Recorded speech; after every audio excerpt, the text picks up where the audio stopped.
रात के करीब 12 बजे का वक्त था। गर्मियों की रातें थीं और मैं अपने कमरे में सो रही थी। अचानक मेरे कमरे के दरवाजे पर दस्तक हुई। पहले तो मैं थोड़ा डर गई, लेकिन फिर सोचा शायद मेरा भाई ही होगा, क्योंकि घर में मेरे और भाई के अलावा कोई और नहीं था। मैंने उठकर दरवाजे की ओर कदम बढ़ाए। दरवाजा खोलते ही मैंने बाहर झांका, लेकिन वहां कोई नहीं था। मैंने सोचा शायद ये मेरा वहम होगा। मैं वापस बिस्तर पर लेटने लगी। अचानक दरवाजे पर फिर से पहले से भी ज्यादा जोर की दस्तक हुई। मैंने कांपती हुई आवाज में पूछा, कौन है? लेकिन कोई जवाब नहीं आया। डरते हुए मैंने दोबारा दरवाजा खोला और वहां मेरा भाई खड़ा था। उसने मुझसे कहा, क्या हुआ दीदी, इतनी घबराई हुई क्यों लग रही हो? वो मुझे आज कुछ अजीब सी नजरों से देख रहा था। मैंने सोचा शायद मैं ही ज्यादा सोच रही हूँ, लेकिन मुझे क्या पता था कि उस रात कुछ ऐसा होने वाला था जिसने मेरी पूरी जिंदगी को बर्बाद कर दिया, जिसे मैं चाहकर भी कभी भूल नहीं पाई। अब मैं आपको अपनी जिंदगी का वो सच बताने जा रही हूँ जिसे मैंने आज तक सबसे छुपा कर रखा था। यह सच ऐसा है जो मेरी हर रात की नींद और हर दिन का सुकून छीन ले गया। इसे सुनने के बाद शायद आपकी रूह कांप उठेगी। दोस्तों, कहानी सुनने से पहले दिल थाम कर बैठिएगा, क्योंकि कहानी बहुत ही खतरनाक होने वाली है। अगर चैनल पर पहली बार आए हैं तो चैनल को सब्सक्राइब जरूर कर लीजिएगा। तो चलिए कहानी शुरू करते हैं। मेरी उम्र 20 साल हो चुकी थी और मैंने नया नया जवानी की दहलीज पर कदम रखा था। मैं कॉलेज में सेकेंड ईयर की पढ़ाई कर रही थी। उन दिनों गर्मी का मौसम था और हमें कॉलेज से छुट्टियां मिल गई थीं। रोज की तरह आज भी पूरे घर की सफाई करने के बाद मैं अपने बिस्तर पर आराम कर रही थी। थकान से चूर होकर ऐसा लग रहा था जैसे पूरा बदन अकड़ गया हो। मैं अपने बिस्तर पर लेटकर सुकून पाने की कोशिश कर रही थी और हाथों से अपने सिर की मसाज कर रही थी। अचानक मेरा भाई राहुल मेरे कमरे में आया और दरवाजा बंद करके कहने लगा, क्या हुआ दीदी, तबीयत तो ठीक है? मैंने कहा, क्या भाई, मम्मी सारा काम मेरे सर पर डालकर चली जाती हैं। कॉलेज की छुट्टियां क्या हुई, सारे घर की जिम्मेदारी मुझ पर आ गई है। ऊपर से काम वाली बाई भी छुट्टी पर है। मुझसे नहीं होते ये घर के काम। मेरी बात सुनकर वह मेरे पास आकर बैठ गया और कहने लगा, मेरी प्यारी बहन, कोई बात नहीं, मैं अभी तुम्हारे लिए दूध लेकर आता हूँ, उसे पियोगी तो सुकून मिल जाएगा। राहुल की बात सुनकर मैं मुस्कुरा दी और कहा, बस तुम खाना बाहर से ले आना, मैं थोड़ी देर सोऊंगी तो मेरी तबीयत कुछ बेहतर हो जाएगी। राहुल कमरे से निकल गया। कुछ देर बाद ठंडे दूध के गिलास के साथ वह वापस आया। मुझे उस पर बहुत प्यार आया। दुनिया में बहुत कम ही ऐसे भाई होते हैं जो अपनी बहनों का इतना ख्याल रखते हैं। मैं उसे ढेर सारा आशीर्वाद देने लगी और उसका लाया हुआ दूध पीने लगी। दूध पीने के बाद मैं अपने बिस्तर पर लेट गई। राहुल कहने लगा, चलो दीदी, मैं तुम्हारा सिर दबा देता हूँ, तुम सो जाओ। वह मेरे पास बैठ गया और अपने हाथों से मेरा सिर दबाने लगा। उसके हाथों से मुझे सुकून मिलने लगा और मेरे सर का दर्द भी कम हो गया था। मैं आंखें मूंद कर लेट गई और कुछ ही देर में मैं गहरी नींद सो गई। मुझे कोई भी होश नहीं था कि मैं कितने घंटे तक सोती रही। जब मेरी आंख खुली तो मैंने घड़ी पर टाइम देखा। रात के 9 बज चुके थे। शायद थकावट की वजह से मुझे वक्त का एहसास ही ना हुआ। मम्मी और पापा भी ऑफिस से वापस आ चुके थे। मुझे कुछ भी समझ नहीं आ रहा था और मेरा पूरा शरीर दर्द कर रहा था। मैं बिस्तर से उठकर बाथरूम जाने लगी। तभी मुझे चक्कर आ गए। मुझे ऐसा लग रहा था जैसे सब कुछ घूम रहा हो और अगर दीवार का सहारा नहीं लिया होता तो शायद गिर जाती। खुद को संभालते हुए मैं फ्रेश होकर बाहर आई। देखा कि सभी खाने के टेबल पर बैठे हुए थे और मेरे आने का इंतजार कर रहे थे। मैं जाकर आराम के साथ कुर्सी पर बैठ गई। मेरी हालत काफी खराब हो चुकी थी और थकावट से मेरा पूरा बदन दर्द कर रहा था। राहुल ने देखा कि मैं थकी हुई हूँ तो तुरंत मम्मी से कहने लगा, मम्मी देखिए, अंजलि दीदी पर काम का बोझ थोड़ा कम डाला करे। अरे, अगर काम वाली नहीं आ रही तो उसकी जगह किसी और को रख ले। यह बेचारी सारा दिन काम करके थक जाती है।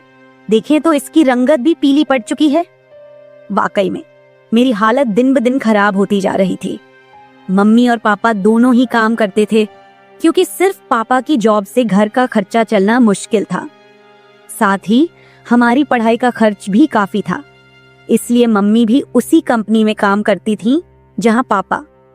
हम दोनों भाई बहन कॉलेज जाते थे, लेकिन गर्मी के मौसम में छुट्टियां होने की वजह से घर पर ही थे। मैंने एक बात नोटिस की थी कि पिछले कुछ हफ्तों से राहुल मेरे कुछ ज्यादा ही करीब होने लगा था। जब से मुझे कॉलेज से छुट्टियां मिली थीं, तब से वह मेरा कुछ ज्यादा ही ख्याल रखने लगा था।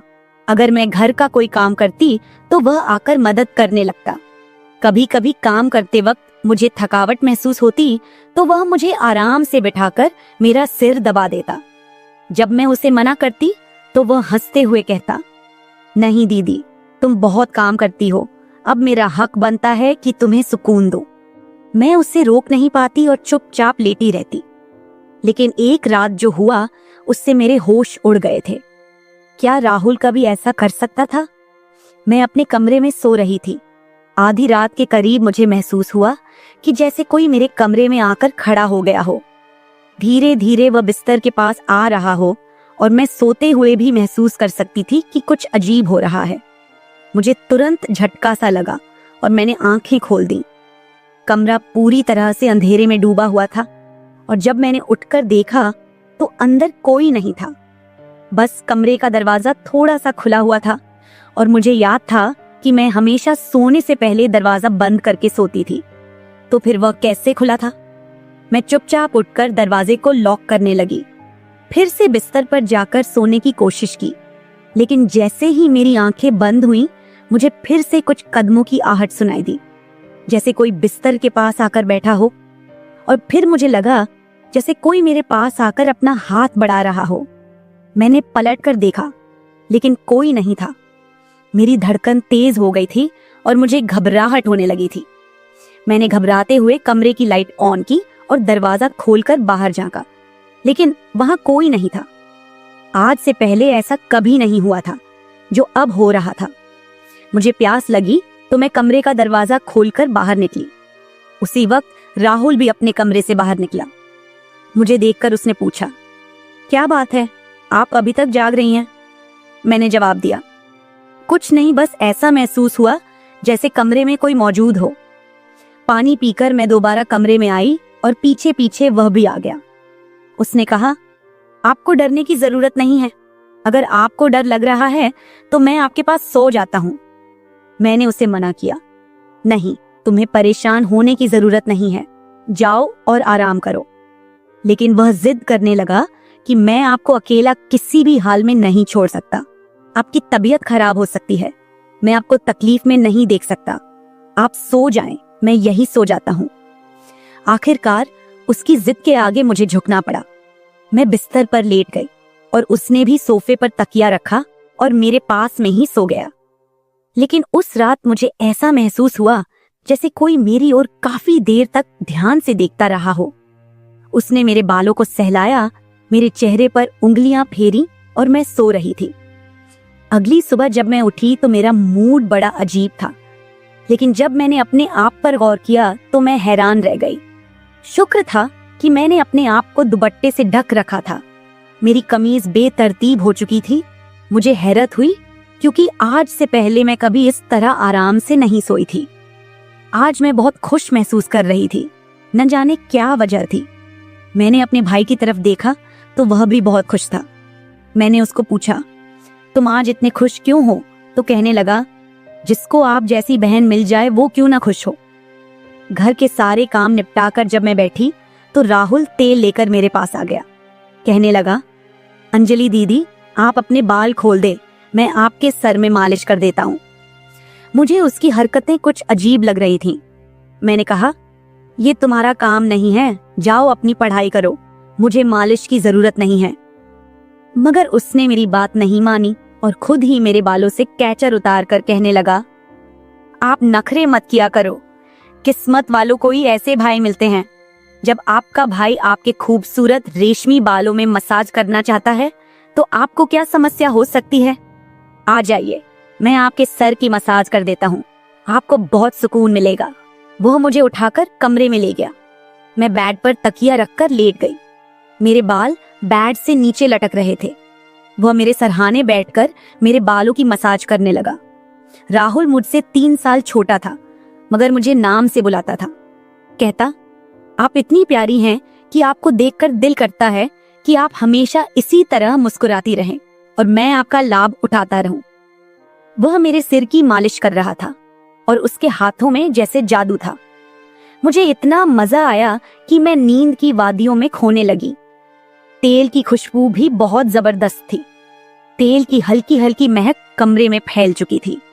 मैंने उत्सुकतावश उससे पूछा, ये तेल कौन सा है? उसने मुस्कुराते हुए जवाब दिया, ये एक खास तेल है जो आपकी सुंदर जुल्फों को और भी चमकदार बनाएगा। आपके बालों की खास देखभाल के लिए ही लाया हूं। उसकी बातें मुझे बहुत अजीब सी लग रही थीं। मैं समझ नहीं पाती थी कि वह किस तरीके से बात कर रहा है।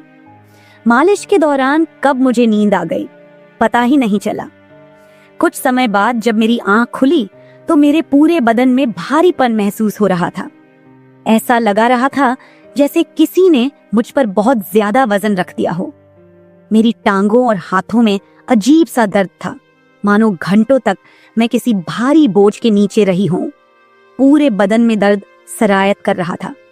मैं धीरे धीरे उठकर बैठी और चारों तरफ नजर दौड़ाई। मेरे कपड़े हल्के हल्के गीले हो गए थे और पंखा भी बंद था। कमरे में गर्मी का एहसास हो रहा था।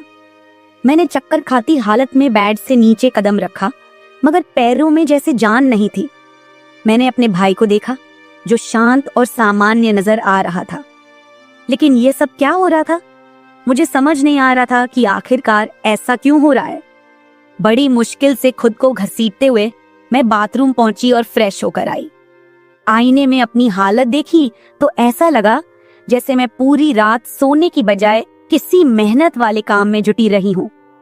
जब मैं कमरे से बाहर निकली तो मुझे हल्की हल्की फुसफुसाने की आवाजें सुनाई दी। ऐसा लगा जैसे कोई किसी से बातचीत कर रहा हो। घर में मेरे और राहुल के अलावा कोई नहीं था। फिर वह किससे बात कर रहा था? प्यास लगने के कारण मैं पहले किचन में पानी पीने गई, लेकिन तब तक आवाजें आनी बंद हो चुकी थीं। जैसे ही मैं किचन के दरवाजे के पास पहुंची, राहुल बैठक से बाहर निकलता दिखा। उसके हाथों में कई नोटों के बंडल थे और उसके चेहरे पर एक अजीब सी मुस्कान थी। मेरे माथे पर बल पड़ गए। उसने जैसे ही मुझे देखा चौंक गया। कहने लगा, दीदी आप उठ गईं। मैंने बिना जवाब दिए धीरे धीरे उसके करीब जाकर पूछा, ये पैसे कहां से आए? वह हड़बड़ा गया और तुरंत उन्हें अपनी जेब में डालने की कोशिश करने लगा। मैंने उसका हाथ पकड़कर उन पैसों को बाहर निकाला और सख्ती से पूछा, सच सच बताओ, इतने पैसे तुम्हारे पास कैसे आए? वह घबरा गया और कहने लगा, प्लीज पापा को मत बताना। ये पैसे पापा के एक दोस्त ने पुराने कर्ज के रूप में लौटाए हैं। मैंने सोचा था कि इनसे मोबाइल खरीद लूंगा। उसकी बात सुनकर मेरा गुस्सा 7वें आसमान पर पहुंच गया। मैंने उसे डांटते हुए कहा, क्या तुम्हें घर की हालत का जरा भी अंदाजा नहीं है? मम्मी पापा दोनों इतनी मेहनत कर रहे हैं और तुम इन पैसों से मोबाइल खरीदने की सोच रहे हो। उसने शर्मिंदा होकर पैसे मुझे थमा दिए। मैंने वो पैसे रात को पापा को दे दिए। उस रात राहुल ने मुझसे एक भी बात नहीं की और जल्दी सोने चला गया। मैं अगले दिन किचन में काम कर रही थी जब राहुल अपने दोस्तों के साथ घर में दाखिल हुआ।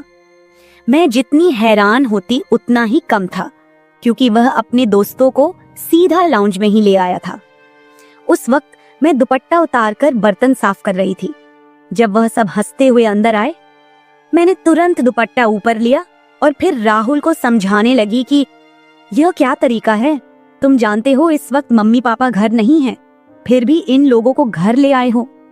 राहुल मुस्कुराते हुए बोला, दीदी ये घर मेरा भी है और आपको कोई दिक्कत नहीं होनी चाहिए। वैसे भी ये मेरे खास दोस्त हैं, आप उनके लिए खाना बना दें। वह मुझसे काफी नाराज हो चुका था, मगर अब मैं क्या करती? खाना तो बनाना जरूरी था। मैंने मजबूर होकर खाना तैयार किया और टेबल पर लगा दिया। मैंने गौर किया कि उसके दोस्त बार बार मुझे घूर कर देख रहे थे। वे सभी राहुल की उम्र से बड़े थे और अजीब तरीके से घूर रहे थे, जैसे कच्चा ही खा जाएंगे। मैं तुरंत अपने कमरे में चली गई और दरवाजा बंद कर लिया। उनके जाने के बाद मैंने राहुल से कड़े शब्दों में कहा, दोबारा तुम्हारे दोस्त इस घर में नजर न आए, नहीं तो मैं मम्मी पापा को सब बता दूंगी। राहुल ने कुछ पल मेरी ओर देखा और फिर मुस्कुराते हुए बोला, ठीक है, वो नहीं आएंगे, लेकिन आप मम्मी पापा को कुछ मत बताइए। मुझे राहुल की हरकतें कुछ मुश्किल सी लगने लगी थी, क्योंकि वह मुझे अजीब तरह से देखने लगा था। उस रात मैं बिस्तर पर लेटी थी और आराम करने की कोशिश कर रही थी। अचानक मैंने महसूस किया कि मेरे पैरों पर किसी का हाथ था। मैं हड़बड़ाकर उठी और देखा कि राहुल मेरे पैरों को अपनी गोद में रखकर मसाज कर रहा था। मैंने उसे ऐसा करने से मना किया, मगर वह कहने लगा, मैं जो कर रहा हूं मुझे करने दे। इस घर में एक मैं ही हूं जिसे आपकी इतनी फिक्र है। मम्मी पापा को तो बस अपने काम की पड़ी रहती है। खैर, मैं भी थक चुकी थी। आंखें बंद की और सोने लगी। राहुल के हाथों मसाज करवाने से मैं नींद की गहराई में खोने लगी थी, मगर जब मेरी आंख खुली तो मेरे होश उड़ गए। मेरा सर बुरी तरह चकरा रहा था। बिस्तर की चादर बिल्कुल बेतरतीब हो चुकी थी। बिस्तर पर एक पुरुषों की शर्ट और परफ्यूम रखा हुआ था। यह सामान किसका था? मैं तो कुछ भी बोल नहीं सकी। सर में इतनी तेज दर्द था कि मैं दोबारा बिस्तर पर गिर गई, जैसे मैं पूरी तरह होश में नहीं थी। मुझे अब समझ में आने लगा था कि जब भी मेरा भाई उस तेल से मेरे सर की मसाज करता था तो मुझे इतनी गहरी नींद क्यों आ जाती थी। मुझे पास में किसी की फुसफुसाहट सुनाई दे रही थी, मगर कौन बोल रहा था यह मैं पहचान नहीं सकी। मुझे तो बस राहुल की आवाज सुनाई दे रही थी। ऐसा लग रहा था जैसे वह मेरे कमरे में मौजूद हो और मुझे उठाने की कोशिश कर रहा हो, लेकिन मैं कुछ भी साफ नहीं देख पा रही थी। कुछ देर बाद जब मेरी आंख खुली तो सारा दृश्य मेरी नजरों के सामने घूमने लगा। मैंने सबसे पहले बेड की तरफ देखा, जहां शर्ट और परफ्यूम पड़े थे, मगर अब वहां कुछ भी नहीं था। आज फिर मेरी हालत बड़ी अजीब थी। मैं बच्ची तो नहीं थी जो ये सब कुछ समझ ना पाती। घर में मेरे और राहुल के अलावा और कोई नहीं था। फिर मेरे सोने के बाद ऐसा क्या होता था कि मेरा पूरा शरीर पानी से नहला दिया गया हो? सिर्फ इतना ही नहीं, मेरा शरीर दर्द से चूर था और रंगत भी बिल्कुल पीली हो चुकी थी। दिन ब दिन मैं कमजोर होती जा रही थी। उस दिन भी राहुल मेरे करीब आने की कोशिश कर रहा था, मगर मैं बहाना बनाकर अपने कमरे में आ गई थी। दिमाग में अजीब से विचार आने लगे थे। तबीयत भी काफी खराब थी। माँ ने मेरी हालत देखकर पूछा, क्या बात है, तुम ठीक नहीं लग रही हो? मैंने कुछ नहीं कहा। माँ ने कहा कि अगले दिन वे मुझे डॉक्टर के पास ले जाएंगी। उस रात मैं बार बार उठ रही थी और ठीक से सो नहीं पाई। अगले दिन मेरे मम्मी पापा रोज की तरह अपने काम पर चले गए थे। उन्हें शायद मेरी परवाह नहीं थी। मैं खुद ही डॉक्टर के पास गई, जहां अल्ट्रासाउंड में पता चला कि मैं पेट से हूं। मेरे तो पैरों तले जमीन खिसक गई। आखिर यह सब मेरे साथ कौन कर सकता था? राहुल मेरा भाई था, लेकिन फिर मेरे दिमाग में यह बात आई कि वह मेरा सौतेला भाई है। वो माँ की दूसरी शादी से हुआ था, जबकि मैं उनकी पहली शादी की औलाद थी। इस तरह की बातें मुझे गलत सोचने पर मजबूर कर रही थीं। समझ नहीं आ रहा था कि कैसे अपने माँ बाप को यह बात बताऊं। राहुल मेरा सौतेला भाई जब मेरे पास बैठता तो कभी मेरा हाथ पकड़ता तो कभी मेरे गाल खींच देता। उसकी हरकतें मुझे परेशान कर रही थीं, लेकिन मैं उसको कुछ कह नहीं पा रही थी। मेरे दिमाग में यही सवाल गूंज रहे थे कि आखिरकार मेरे साथ ऐसा कौन कर सकता है। फिर मैंने एक दिन अपने कमरे में मोबाइल का कैमरा फिट करके रख दिया ताकि सच्चाई सामने आ सके। उस दिन हमारे माता पिता घर पर नहीं थे। राहुल फिर से मेरे पास आया और मेरे सिर की मालिश करने लगा। मैंने पूरी कोशिश की कि मैं न सोऊं, लेकिन वह तेल इतना अजीब था कि मैं उसकी खुशबू से बेहोश हो गई। 1 घंटे बाद जब मेरी आंखें खुली तो माँ पापा घर लौट चुके थे। मैंने सबसे पहले कैमरे की रिकॉर्डिंग देखी। जो कुछ मैंने देखा वह मेरे होश उड़ा देने के लिए काफी था। राहुल मेरे कमरे में अपने दोस्तों को लाता था जो मेरे साथ बुरा व्यवहार करते थे। फिर अपना काम पूरा करने के बाद वे राहुल को पैसे देते और चले जाते। जब मुझे इस सच का पता चला तो मैं पूरी तरह से टूट गई। मैं गुस्से में अपने कमरे से बाहर आई और राहुल का गिरेबान पकड़कर मैंने उसे थप्पड़ मारने शुरू कर दिए। मेरी चीख सुनकर मम्मी पापा भी वहां आ गए। पापा ने मेरा हाथ पकड़ लिया और गुस्से में कहने लगे, क्या हो गया है? तुम इसे क्यों मार रही हो? होश में हो? क्या पागल हो गई हो? क्यों मार रही हो इसे? मैंने रोते हुए वीडियो दिखा दी कि यह जलील इंसान मेरे साथ क्या कर रहा था। वीडियो देखते ही मां बेहोश होकर जमीन पर गिर गई। ये देखकर पापा को भी बहुत ज्यादा गुस्सा आया। उन्होंने राहुल को गुस्से में पकड़ लिया और उसे बुरी तरह पीटना शुरू कर दिया। उसके मुंह और नाक से खून बह रहा था। राहुल ने गुस्से में कहा, मैंने इसे कभी भी अपनी बहन समझा ही नहीं। मुझे पैसों की जरूरत थी। लोग इसके लाखों रुपए देने को तैयार थे। मुझे अपनी जरूरतें पूरी करनी थी, इसलिए मैंने यह कदम उठाया। मैं अपने कानों पर हाथ रखकर बस रोए जा रही थी।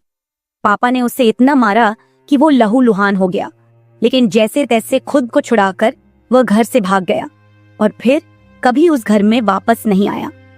इस हादसे को मेरे लिए भूल पाना तो दूर, इसे याद करते हुए आज भी मेरी रूह कांप जाती है। भाई वही होता है जो आपके सगे खून का हो। किसी भी अनजान मर्द के सहारे अपनी बेटी को छोड़ना बहुत बड़ी भूल हो सकती है, क्योंकि कुछ शैतानी सोच रखने वाले लोग हर वक्त इस ताक में रहते हैं कि कब किसी मासूम की इज्जत से खिलवाड़ करें। मेरी वीडियो देखने वाले सभी दर्शकों को यही गुजारिश है कि अपनी बहन बेटियों को कभी भी किसी अनजान मर्द के सहारे उन्हें अकेला न छोड़े और बेटियों की सिर्फ परवरिश मत कीजिए, उन्हें आत्मनिर्भर और आत्मरक्षक बनना सिखाइए। इस सारे मामले में आपको किसकी गलती लगती है? हमारे माँ बाप की, जिन्होंने पैसा कमाने के चक्कर में हमारे ऊपर कभी ध्यान ही नहीं दिया, या फिर मेरी, जो अपने सौतेले भाई पर सरगे से भी ज्यादा भरोसा करती थी, या फिर इस समाज की, जो बेटियों को कमजोर और बेबस मानता है। आपकी राय मेरे लिए बहुत मायने रखती है। कमेंट बॉक्स में जरूर बताएं कि इस पूरे मामले में आप किसे गलत मानते हैं। मैं अपनी कहानी आपके साथ इसलिए साझा कर रही हूँ ताकि यह किसी और के लिए एक सीख बन सके। यह सिर्फ एक घटना नहीं है, बल्कि एक चेतावनी है कि हम सबको सतर्क रहना चाहिए। अगर आपको मेरी यह कहानी पसंद आई और आप मानते हैं कि इसे सुनकर कोई और भी जागरूक हो सकता है, तो इसे शेयर जरूर करें। अगर आप ऐसी और भी कहानियां सुनना चाहते हैं जो मनोरंजन के साथ एक संदेश भी दें, तो मेरे चैनल को सब्सक्राइब जरूर करें।